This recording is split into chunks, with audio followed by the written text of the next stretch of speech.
उच्चतम न्यायालय ने सहारा समूह के मुखिया सुब्रत रॉय को विदेश जाने की अनुमति के लिए अंतरिम आदेश जारी करने से इनकार कर दिया है और कहा कि यदि समूह चाहता है कि पहले के आदेश में बदलाव किया जाए तो उसे पुनर्विचार याचिका दायर करनी होगी।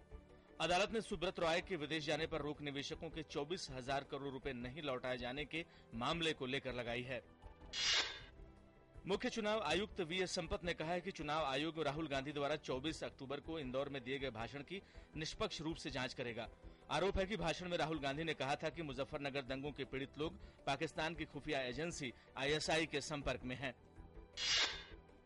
देश के 5 राज्यों में होने वाले विधानसभा चुनाव से पहले सुरक्षा और अन्य चुनाव संबंधी बंदोबस्तों की समीक्षा के लिए चुनाव आयोग ने बुधवार को नई दिल्ली में बैठक की। बैठक में मुख्य सचिवों, पुलिस महानिदेशकों और मुख्य निर्वाचन अधिकारियों ने हिस्सा लिया।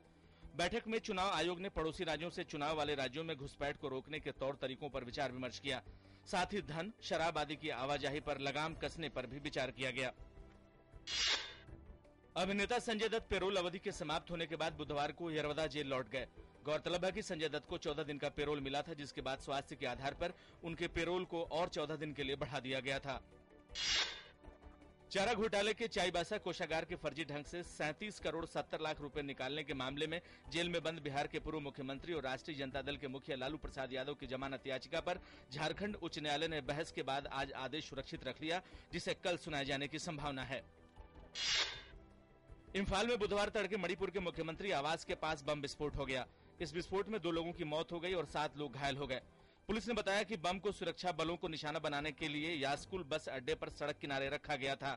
गौरतलब है कि कल इम्फाल के मार्केट कॉम्प्लेक्स में एक शक्तिशाली बम विस्फोट में 5 लोग घायल हो गए थे। ये बम धमाका मुख्यमंत्री ओकरम इबोबी सिंह के निवास स्थान से 1 किलोमीटर दूर ख्वायरा बंद मार्केट कॉम्प्लेक्स में सुबह 6 बजे हुआ था। श्रीलंका की एक अदालत ने 19 भारतीय मछुआरों को उनकी न्यायिक हिरासत की अवधि समाप्त होने पर बुधवार को बरी कर दिया है। जाफना में भारत के महावाणिज्य दूत वी महालिंगम के अनुसार इन मछुआरों को श्रीलंका की समुद्री सीमा में घुसने के आरोप में पिछले महीने की 18 तारीख को गिरफ्तार किया गया था। मछुआरों की जब्त की गई नौकाओं को नहीं छोड़ा गया है।